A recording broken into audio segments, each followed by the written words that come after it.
আল্লাহ ধ্যান করতাম, আল্লাহর প্রেমে যখন পড়ে দেখতাম ওই বিরাট বিশাল পাহাড়ের উপরে আমার খাদ্যটা নিয়ে যাবার মতো কেউ ছিল না। বিবি আই খাদিজা আমার জন্য যথা সময়ে সময় বাড়ি থেকে খাদ্যটা ওই পাহাড়ের চূড়ায় আমার কাছে গিয়ে খাদ্য সরবরাহ করতেন। জোরে বলুন সুবহানাল্লাহ। মানুষরা সেই পাহাড়ে উঠতে পারে না, খাজরা খুব সবল শক্তিমান, তারা ছাড়া এই যারা 40-45 এসব পাহাড়ের কাছে গিয়ে সব দেখে সব ফিরে আসে, ওই পাহাড়ে উঠতে পারে না। তাহলে একটা পুরুষ যেখানে উঠতে পারে না, বলে একজন মা তিনি কি করে পাহাড়ে উঠে খাদ্য সরবরাহ করতে? কতটা ভাবার আছে। এখন তবু রাস্তা, এখন তবু সিঁড়ি, আগে তো সিঁড়ি ছিল না, এখন সিঁড়ি মতন ভাব করে দিয়েছে ওঠার জন্য, একদম ফার্স্ট টু লাস্ট পর্যন্ত। আর তখন তো এরকম ছিল না, তাও সেই সময় তিনি উঠেছেন। আর এখন সিঁড়ি দিয়েও মানুষ উঠতে পারে। ভালোবাসা দেখছেন। আল্লাহ নবী বললেন, বিবি আয়েশা তুমি জানো না আমার খাদিজা যখন আমার কাছে প্রতিনিয়ত এইভাবে খাদ্য সরবরাহ করতেন, খাদ্য নিয়ে যেতেন, খাদ্য আমার বাড়িতে আসতেন। এইরকম করার পরে আমার আল্লাহ রাব্বুল আলামিন আমার খাদিজার উপরে এত সন্তুষ্টি হয়েছিলেন। কারণ কোরআনুল কারীমে আছে, আল্লাহ নিজে বলেছেন, তোমরা যদি আমি আল্লাহ আমাকে ভালোবাসো, আমি আল্লাহ আমার আগে আমার নবীকে ভালোবাসো। হাদিসে কুদসি আল্লাহ পাকের কথা, মান আহাব্বানি ফাকাদ আহাব্বাহুল্লাহ, আল্লাহ নিজেই বলছেন তোমরা আমার ভালোবাসতে যদি চাও আমার নবীকে ভালোবাসো, কারণ আমার নবীর ভালোবাসাটাই হবে আমি আল্লাহ আমারই ভালোবাসা। ও মাইজানেরা, আম্মা খাদিজা আল্লাহ নবীকে ভালোবেসেছেন, এটা আসলে আল্লাহকে ভালো তিনি বাসছেন। আম্মা জান খাদিজা খাদ্য নিয়ে যাই চলে আসে। এইরকম করার পরে আমার আল্লাহ এত সন্তুষ্টি হয়েছেন, আল্লাহ রাব্বুল আলামিন নিজে হযরতে জিবরাইল আমিন আলাইহিস সালামকে বললেন, যাও যাও ও জিবরাইল আমিন, আমার পক্ষ থেকে আমার পাঠানো সওয়াবটুকু আমার বান্দে খাদিজার কাছে পৌঁছে দাও। হযরতে জিবরাইল আমিন আলাইহিস সালাম আল্লাহ নবীর কাছে অবতরণ করলেন, আল্লাহ নবীর কাছে উপস্থিত হলেন। আল্লাহ নবীর সঙ্গে সালাম আদান প্রদান হয়ে গেল। আল্লাহ নবীকে বললেন, ইয়া রাসূলুল্লাহ, হাবিবাল্লাহ, আপনার বড় বিবি খাদিজাকে খোদ আল্লাহ তিনি নিজে সালাম পাঠিয়েছেন। জোরে বলুন সুবহানাল্লাহ। ইয়া রাসূলুল্লাহ, হাবিবাল্লাহ, আমার পক্ষ থেকে আমি জিবরাইল আমিন আমার পক্ষ থেকে আপনার বড় বিবিকে সালাম রইল। জোরে বলুন সুবহানাল্লাহ। আল্লাহ নিজে সালাম পাঠাচ্ছে। বলেন কি সম্মানের একজন বান্দী ছিলেন। আল্লাহ নবীর সঙ্গে জিবরাইল আমিন এমন কথা বলছিলেন, এদিকে আম্মা খাদিজা আল্লাহ নবীর খাদ্য নিয়ে পাহাড়ের চূড়ায় উঠছিলেন। সম্ভব পাহাড়ের চূড়ায় উঠছিলেন মহিলা, এক হাতে খাদ্য, এক হাত দিয়ে হাঁচড়ে হাঁচড়ে পাহাড়ের চূড়ায়। কি লম্বা পাহাড়, মানুষ চেষ্টা করলেও শক্তিশালী হলেও কমসে কম ঘন্টার উপরে সময় লাগে। মানুষ 1 ঘন্টায় কতটা হাঁটতে পারে বলে? এই সমতল জায়গায় 1 ঘন্টা, আর তো উপরে উঠছে, কি পরিস্থিতি বলে। আল্লাহ নবী বড় বিবি আমাদের আম্মা খাদিজাতুল কুবরা পাহাড়ে উঠছেন। জিবরাইল আমিন আল্লাহ নবীর সঙ্গে এমন সুবার্তা দিচ্ছিলেন, সুসংবাদ দিচ্ছিলেন। আল্লাহ সালাম দিলেন, আমার পক্ষ থেকেও সালাম। আম্মা জান খাদিজা এমন সময় পাহাড়ের চূড়ায় উঠছিলেন, আল্লাহ নবীর নিকটবর্তী আম্মা খাদিজা হতে যাচ্ছেন। জিবরাইল আমিন আলাইহিস সালাম বললেন, ইয়া রাসূলুল্লাহ, হাবিবাল্লাহ, আমি এখানে আর থাকবো না। পর্দার একটা বেখেলাপ হতে পারে, আদবের বেখেলাপ হতে পারে। সম্মানীয় মেহমান, আল্লাহর নেক বান্দি আসছে, এবারে আমি একটু আড়াল হয়ে যাই, আমি একটু সরে যাই। জিবরাইল আমিন আলাইহিস সালাম আল্লাহর নবী থেকে অন্যত্তরে চলে গেলেন। আম্মা খাদিজার নিকটবর্তী হওয়া দেখে এদিকে আল্লাহর নবীর কাছে চলে গেলেন। আল্লাহর নবীর কাছে আম্মা খাদিজা গিয়ে খাদ্য সরবরাহ করলেন। আল্লাহর নবী এই সময় বিবি খাদিজাকে পাশে বসিয়ে হাসি মুখে আল্লাহর নবী বললেন, ও বিবি খাদিজা, আমি ভাবছি আসমানের নিচে জমিনের উপরে, আসমানের নিচে জমিনের উপরে খাদিজা তোমার মতো আর একটা নারী দুনিয়ায় নাই। জোরে বলুন সুবহানাল্লাহ। আল্লাহ কাউকে এইভাবে সালাম পাঠায় না। তোমার আসমানের নিচে জমিনের উপরে একটা নাই।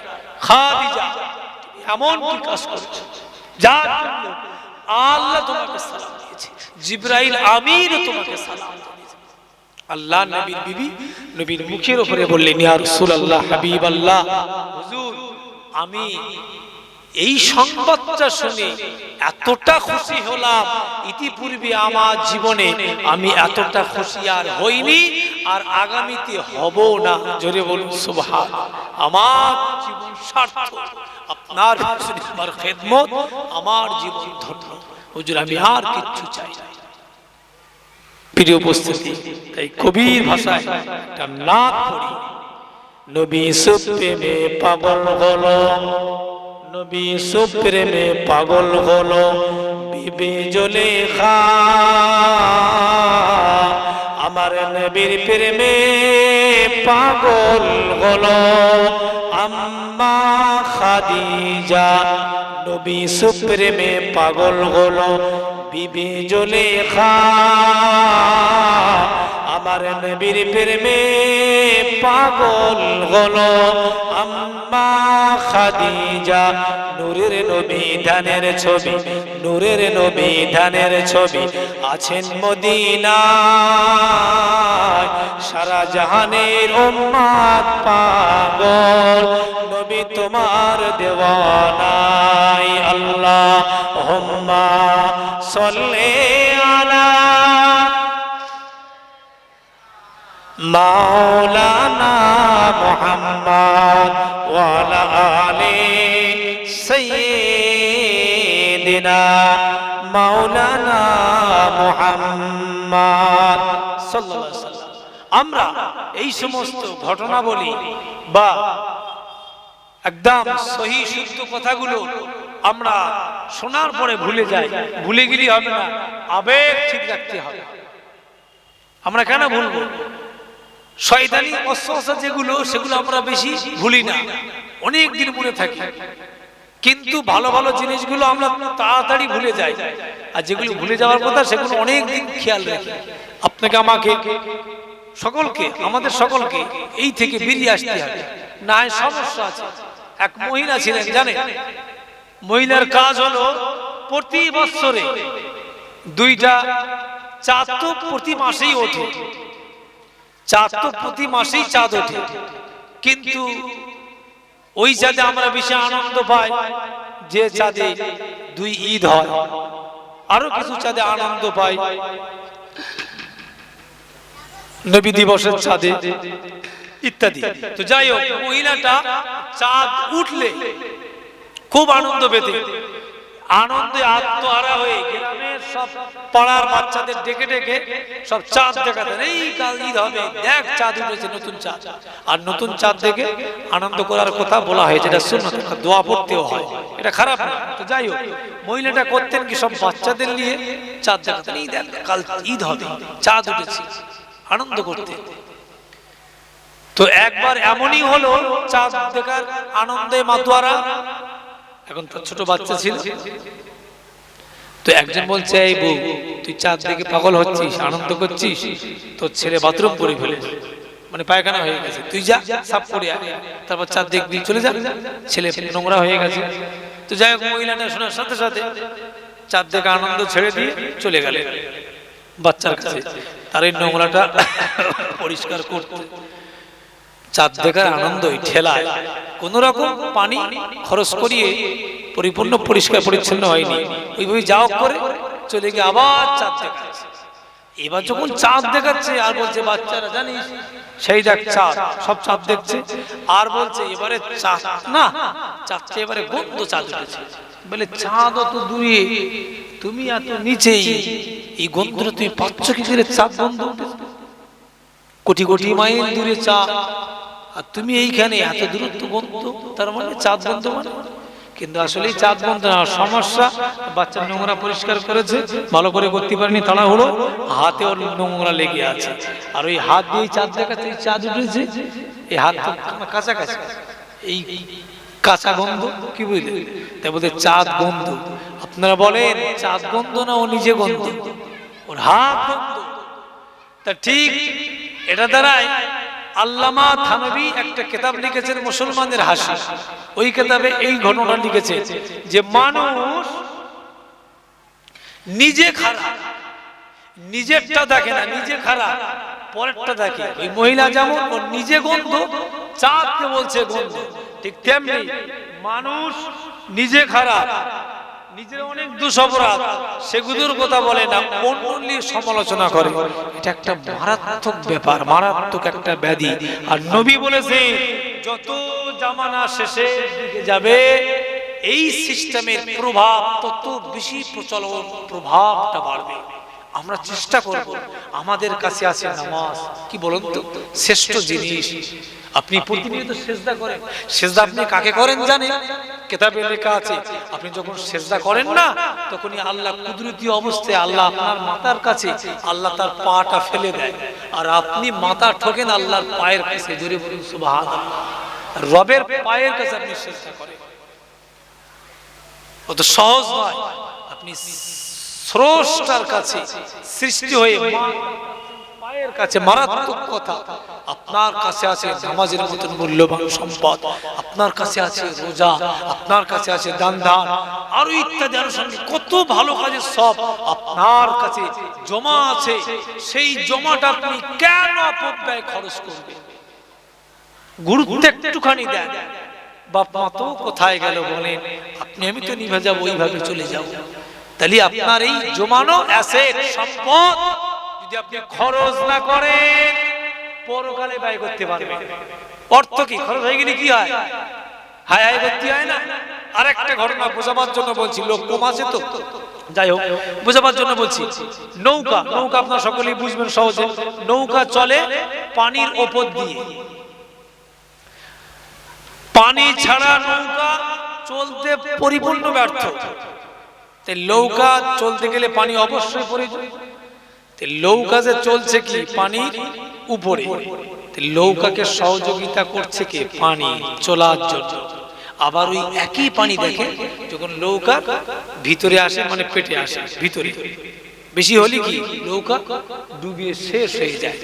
তাহলে ওই পানি চলতে উপকার করে, আবার ওই পানি তাকে ডুবাতেও সাহায্য করে। সহজে বুঝে কি খতরনাক! পানি আপনাকে উপকার করছে, পানি আবার আপনাকে ক্ষতি করছে। ব্যবহারের উপরে নির্ভর। তোলার পানি ভালো, আর ভিতরের পানি মহা সমস্যা, ডুবে যাবে।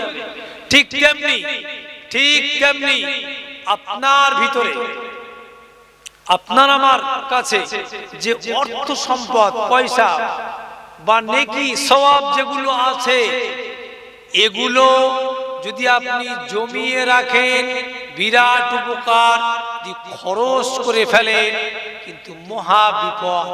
পানির ঠিক যেমন এটাও ঠিক তেমনি ভাবে অর্থ সম্পদ নাকি আপনাকে সুচ্ছল ভালো রাখতে সাহায্য করে, আবার ওটা অপব্যয়ে আপনাকে ডুবাতে, ক্ষতি করতে, ওই অর্থ সম্পদ আবার ধ্বংস করতেই যথেষ্ট।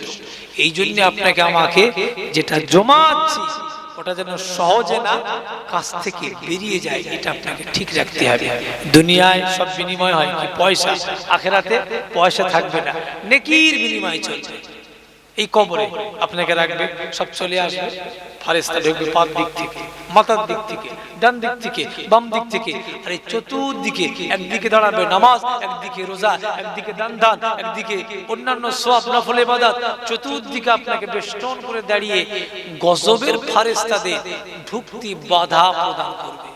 এই কবরে আসলে আপনি একা থাকবেন না, আপনি যদি নেক আমল থাকে না, এই কবরে আপনি একা নয়, আপনার সাহায্যকারী হিসাবে আপনার নামাজ, আপনার রোজা, অন্য ইবাদত সমূহ আপনার চতুর্পাশে আপনাকে ঘিরে দাঁড়াবে। আর তারা বলবে ভয় খাবার জায়গা নেই, কষ্ট করেছিলে নামাজ, আমি নামাজ পাশে আছি, সারাদিন না খেয়েছিলে রোজা, আমি তোমার পাশে আছি। এইভাবে আপনাকে সহযোগিতা করে আপনাকে বেষ্টন করে রেখে দেবে, আপনাকে কেউ গেছে হামলা করতে পারবে না। প্রিয় উপস্থিতি, যেটা জমাচ্ছে ঠিক রেখে দেবেন। আল্লাহ নবী বললেন এমন একটা জমানা আসবে, এমন একটা সময় আসবে, মানুষ এই হাতের উপরে যদি আগুন দেওয়া হয়, ওই আগুনটা রাখতে সক্ষম হলেও ঈমান রাখতে সক্ষম হবে না। আগুনকে কেউ হাতে রাখতে পারে নাকি?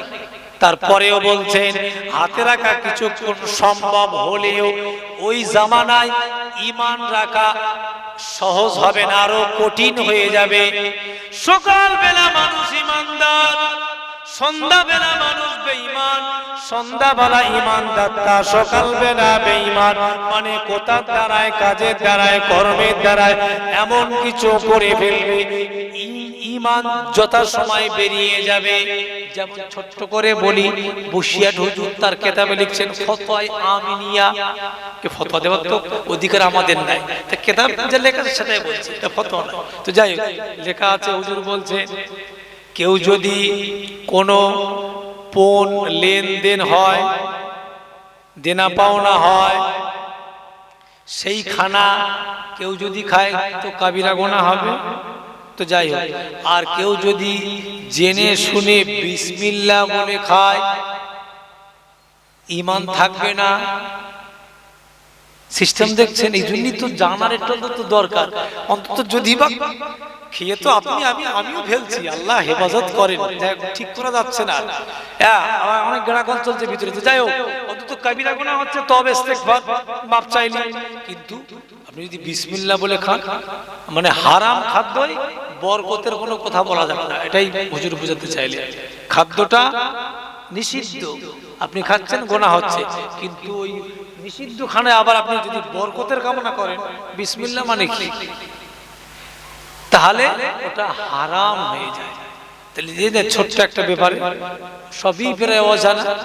তো এই জন্য নবী বলেছেন সকালবেলা ঈমানদার তো সন্ধ্যাবেলায় বেঈমান, বা সন্ধ্যাবেলা বেঈমান তো সকালবেলা ঈমানদার।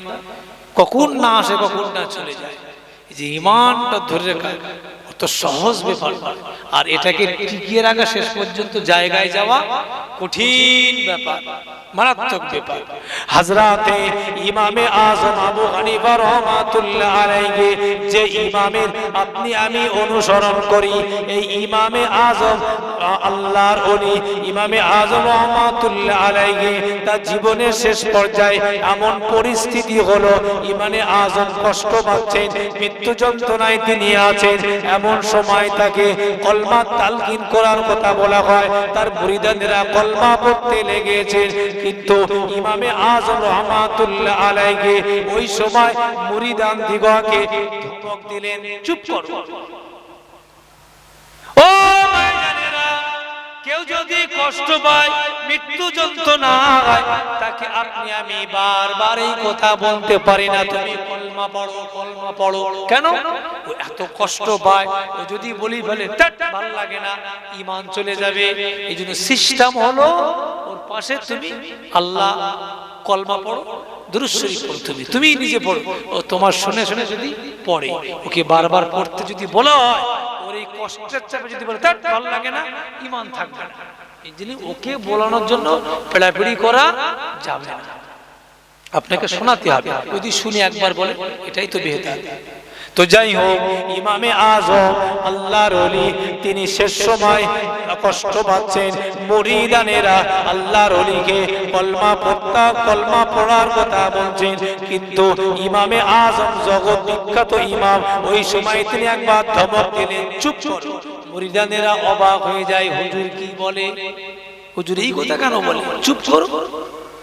সারা জীবন কলেমা দাওয়াত দিয়েছেন, কলেমা দাওয়াত দিতে গিয়ে ইমামে আজম আবু হানিফাকে অ্যারেস্ট হতে হয়েছিল। ইমামে আজম আবু হানিফার মরণটা হয়েছিল জেলখানার ভিতরে।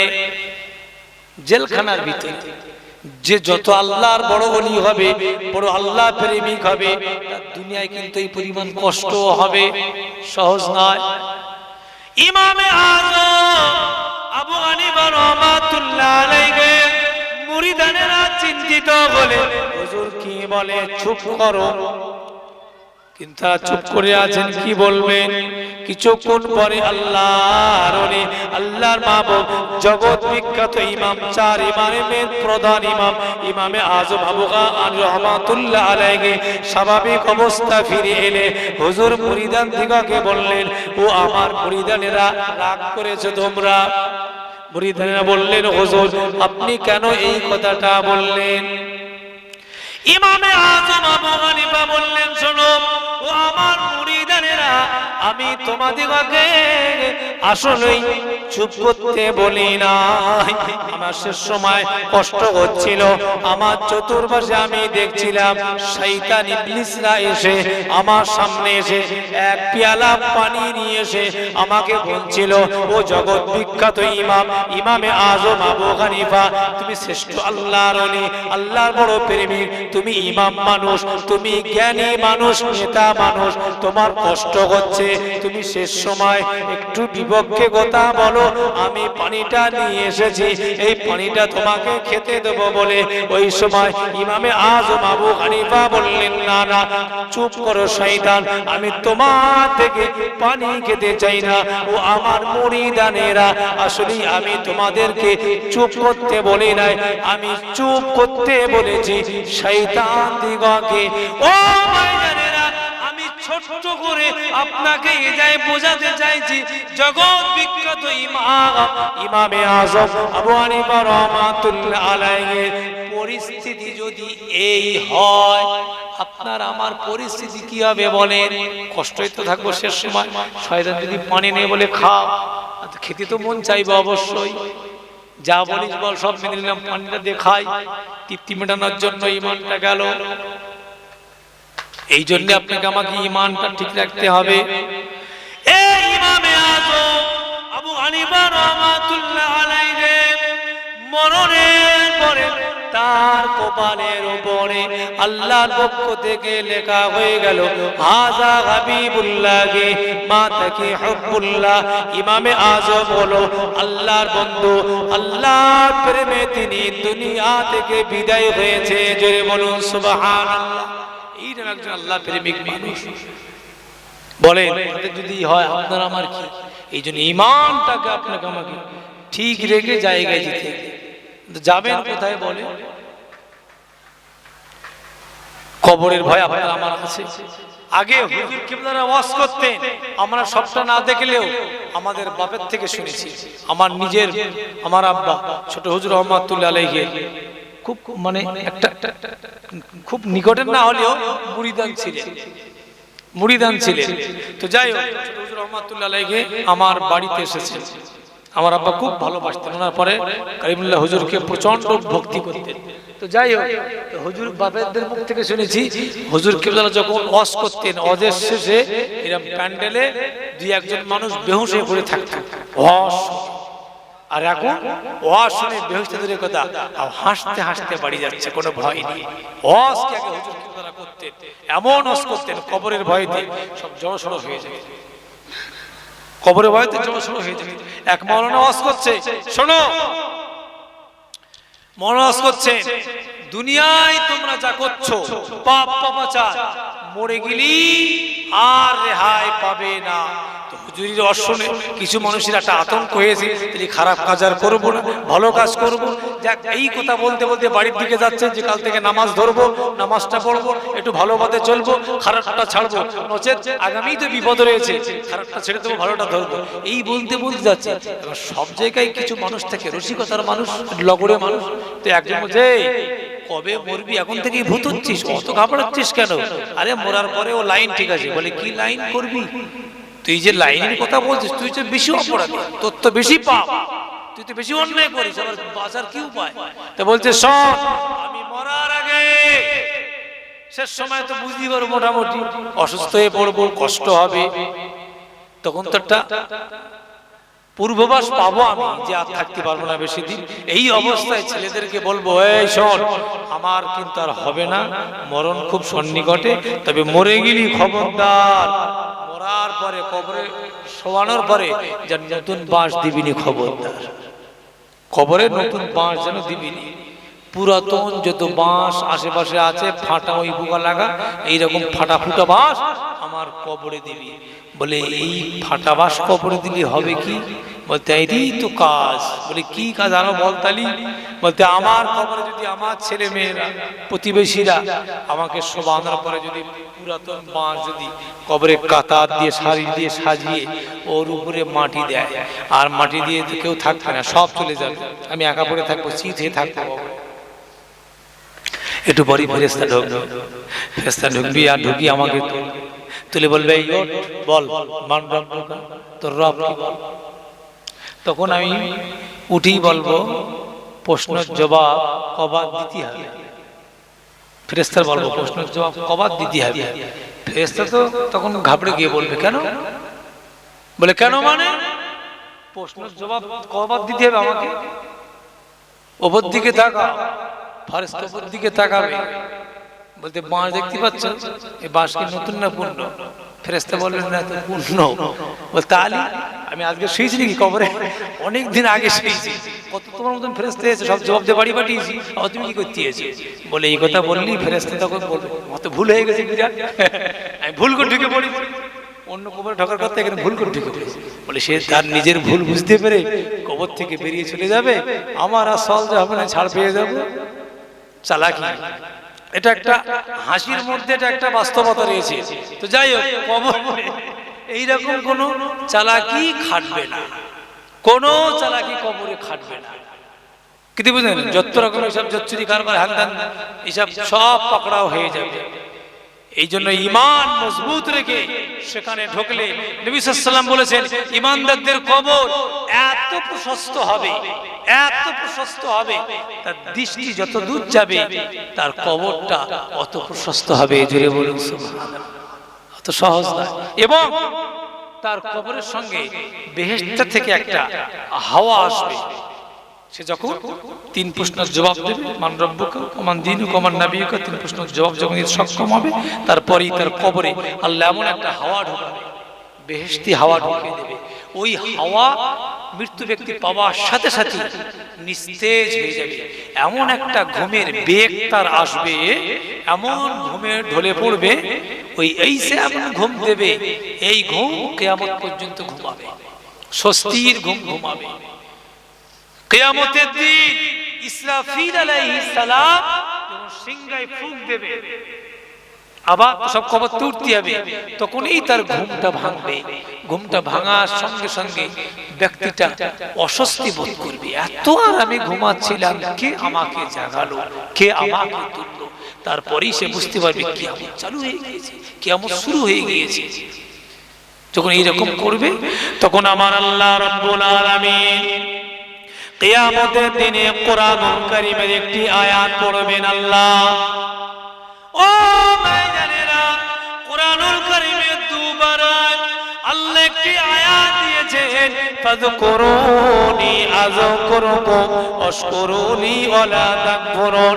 আমার আল্লাহ জানিয়ে দিলেন, বান্দা তোমরা আমার দিকে যদি হেঁটে হেঁটে এগিয়ে আসো, আমি আল্লাহ তোমার দিকে দৌড়ে দৌড়ে এগিয়ে যাব। বান্দা তোমরা আমার দিকে যদি এক হাত এগিয়ে আসো, আমি আল্লাহ তোমাদের দিকে দুই হাত এগিয়ে যাব। নারে তাকবীর, নারে তাকবীর। ফুরফুরা শরীফ, সিলসিলায়ে হক মুজাদ্দিদুজ জামান, নারে তাকবীর। ভাইসা হুজুর কিবলা, নারে তাকবীর। আলহামদুলিল্লাহ, আপনার স্বস্তি হলেন, আমি স্বস্তি পেলাম। যাই হোক, ও ভাইজানেরা, আল্লাহ বলবেন ফাযকুরুনি আযকুরুকুম, যারা আমি আল্লাহ আমাকে বলবে না, আমি আল্লাহ তাদেরকে বলবো না। ও বান্দা, তোমরা যারা দুনিয়ায় আমি আল্লাহ আমাকে বলো না, আজান হয়ে গিয়েছে, মাঠে আছো, সেখানে সাড়া দিয়েছো, আজান হয়ে গিয়েছে, ব্যবসায় আছে, সেখানে আমাকে সাড়া দিয়েছো, আজান হয়ে গিয়েছে, ক্রয় বিক্রয় ব্যস্ত আছো, ওখানে আমি আল্লাহ আমাকে সাড়া দিয়েছো। বান্দা, ও বান্দা, সর্বত্রে আমাকে সাড়া দিয়ে স্মরণ করে কবরে চলে এসেছো। বান্দা, আমি কোরআনে ওয়াদা করেছিলাম, যারা আমি আল্লাহ আমাকে বলবে না, আমি আল্লাহ তাদেরকে বলবো না। বান্দা, ঘাবড়াবার কোনো জায়গা নাই। কোরআনুল কারীমে অন্যত্রে আমার আল্লাহ বললেন, আলা ইন্না আউলিয়া আল্লাহি লা খাউফুন আলাইহিম ওয়ালা হুম ইয়াহজানুন। আল্লাহর ওলি বান্দা যারা হবেন, আল্লাহর প্রেমিক বান্দা যারা হবেন, তাদের আল্লাহ ভয় দেখাবেন না। উত্তম প্রতিদান, তার দয়ার জান্নাত আল্লাহ নিজে কিয়ামতে ঘোষণা করে দেবেন। জোরে বলুন সুবহানাল্লাহ। আমরা আল্লাহর ওলি মানে জানি কি? শুধু হুজুররা নয়, যিনি ইবাদত করতে করতে আল্লাহ প্রেমিক, যিনি শরীয়ত মেনে গুনে চলে, সে আম সাধারণ হলেও আল্লাহর ওলি। তো সহজ নয়। যার ভিতরে পাবন্দি আছে, আল্লাহর আদেশ নিষেধ দুটোই আছে, সেই তো আল্লাহর ওলি। সমস্যা কি? তো এই পরিস্থিতি মোকাবেলা আগামী পরবর্তীতে আপনার আমার সামনে আসবে। যদি এগুলো আমরা ঠিক রাখতে পারি, তো আল্লাহ একদম তিনিও ঠিক করে রেখে দিয়েছে। অত সহজ নয়। আপনি জান্নাতে যাবেন এমনি এমনি নয়। জান্নাতে এমনি এমনি নয়। আপনি যখনই জান্নাতে ঢুকবেন, একজন হুর বেরিয়ে আসবে। হুর মানে নারী, নারী। বিরাট এক বিল্ডিং থেকে সুন্দর একটা সুশ্রী হুর বেরিয়ে আসবে। আপনাকে সম্মান করার জন্য হুরটা এগিয়ে আসবে। আপনাকে মানে কি ওয়েলকাম, স্বাগতম জানাবার জন্য হুর এগিয়ে আসবে। এগিয়ে এসে আপনার হাত, জান্নাতে আপনি ঢুকবেন, যেই ঢুকবেন হুর বেরিয়ে আসবে বিল্ডিং থেকে, এগিয়ে আসবে, এসে আপনার হাত ধরে আপনাকে সাথে নিয়ে ওই বিল্ডিং এর ভিতরে চলে যাবে। গিয়ে আপনার সেবা যত্ন আরম্ভ। ওই যে সেবা আপনি পেলেন আর বন্ধ হবে না। শান্তির দিক যেমন শান্তি, আবার আযাবের দিক যদি একবার জাহান্নামী হয়ে যায়, আযাব চালু হলে সেও বন্ধ হওয়া মুশকিল। এই জন্য জান্নাতের আশা রাখে। আল্লাহ আগে থেকে মজুদ করে রেখে দিয়েছে হুর দিগকে আপনাকে সেবা দেওয়ার জন্য, খেদমত করার জন্য। জানেন, আপনি আমি নিজেকে ভুলে যাই, আরে আপনি আমি কি সাধারণ নয়? আপনি আমি অসাধারণ। কেন? আমরা কার থেকে এসেছি সকলেই আমরা জানি। আমাদের আদি পিতা আদম আলাইহিস সালাম, তিনি আমাদের পিতা। তাহলে আমরা আমাদের পিতাকে একজন নবী, আমরা পিতার সন্তান, আমরা সন্তান, আমাদের পিতা একজন নবী। নবী আদম আলাইহিস সালামের জায়গা আল্লাহ কোথায় দিয়েছিলেন? বেহেশতের ভিতরে। তাহলে আপনার আমার পিতার যদি বাড়ি বেহেশতে হয়, আপনার আমার বাড়ি কোথায় হবে? আপনার আমার বাড়িও বেহেশতে। সেখান থেকে আবার দুনিয়া পাঠিয়ে দিলেন, কিন্তু বাড়ি এবং পিতা আদম, বাড়ি আপনার আমার জান্নাতে বাড়ি। ঠিক রাস্তা যদি আপনি না গুলিয়ে ফেলেন, রাস্তা যদি আপনি না গোলান, আপনার বাড়ি জান্নাত, আল্লাহ আপনার বাড়িতেই আল্লাহ আপনাকে ঢুকিয়ে ছাড়বে। জোরে বলুন সুবহানাল্লাহ। আর যদি ইচ্ছা করে রাস্তা আপনি বাঁয়ে চলে যান, দোষ আপনার। আপনি দেউলিয়া আছে, জানেন আপনার বাড়ি তেঁতুলবেড়িয়া, যদি উল্টো রাস্তায় যান, তেঁতুলবেড়িয়া আপনি জীবনে ঢুকতে পারবেন না। ঠিক আল্লাহ আপনাকে বলে দিয়েছে এইটা জান্নাতের পথ, এটা জাহান্নামের পথ। রাস্তায় থাকলে ব্যাস আপনি সোজা বাড়ি গিয়ে পৌঁছাবেন। সকল কি পেয়ে যাবেন? সমস্যা কি? নিজেকে আগে চিনুন। আপনাকে আল্লাহ আমাকে খামাকা সৃষ্টি করেনি। আফা হাসিবিতুম আন্নামা খলাকনাকুম আবাসা, আল্লাহ বলেন বান্দা আমি খামাকা সৃষ্টি করেছি, অনর্থক করে সৃষ্টি করেছি। ওয়া আন্নাকুম ইলাইনা লা তুরজাউন, বান্দা তোমরা বলো তোমরা কি আমার কাছে আসবে না? শুধু এতটুকু আপনারা ভাবে, আল্লাহ আগেই বললেন বান্দা খামাকা সৃষ্টি করেনি, আর তোমরা কি আমার কাছে আসবে না? বলেন যাবেন না যাবেন? পৃথিবীর কোন শক্তি আপনাকে আটকে রাখবে? বাপ চোখের সামনে চলে গেল, আটকাতে পারলাম না। পিজি, নীলরতন, আরজিকর, মেডিকেল, নাই ভেলুর, চেন্নাই, সব জায়গায় চলে গেলাম, সব চেষ্টা করলাম, আটকাতে তো পারলাম না। তাহলে আপনি আমাকে কে আটকাবে? আল্লাহ বললেন বান্দা তোমরা কি এটাই ভাবছো তোমার আমরা কি আমার কাছে আসবে না? তোমরা নিশ্চয়ই আমরা আল্লাহর কাছে হাজির হব। আল্লাহ নবী তাই বললেন বান্দা, আল্লাহ নবী বললেন আল্লাহর বান্দা আমার উম্মত উম্মতিরা তোমরা কি জানো কাল কিয়ামতের কঠিন দিনে সমস্ত মানুষ একত্রিত হলে আমার আল্লাহ রাব্বুল আলামিন প্রত্যেক বান্দার কাছ থেকে কয়েকটি করে আল্লাহ প্রশ্ন নেবেন। আমার আল্লাহ রাব্বুল আলামিন এক নম্বরে বান্দাকে প্রশ্ন করবেন, বান্দা আমি আল্লাহ তোমাকে দয়া করে 60 বছর বাঁচিয়ে রেখেছিলাম বান্দা, অথচ তোমার মতো আর একজন বান্দাকে 50, 40, 30 বছর বয়সে আমি আবার ডেকে নিয়েছি। ও বান্দা আমি দয়া করে অনুগ্রহ করে মায়া করে তোমাকে দীর্ঘায়ু হায়াত দিয়েছি বান্দা। আজ কিয়ামতের দিনে তোমার এই দীর্ঘ সময়ের হিসাব চাই বান্দা। তুমি তোমার এই 60 বছরের জীবনের কর্ম আমল নামা আমার কাছে পেশ করো।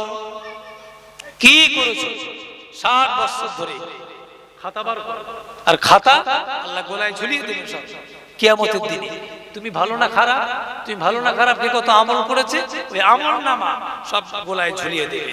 যার আমলের দিক ভারী হাসতে হাসতে আল্লাহর কাছে যাবে, যার খারাপ আগে থেকেই ফেসে যাবে। পরীক্ষায় কিরা ভালো ছাত্র হলে কি হাসতে হাসতে কি শুধু পেন খাতা পাওয়ার অপেক্ষায় ঝটঝট করে লিখে হাসতে হাসতে বাড়ি আসবে, ভালো পরীক্ষা দিয়েছে, আগাম বলছে ভালো পরীক্ষা দিয়েছে।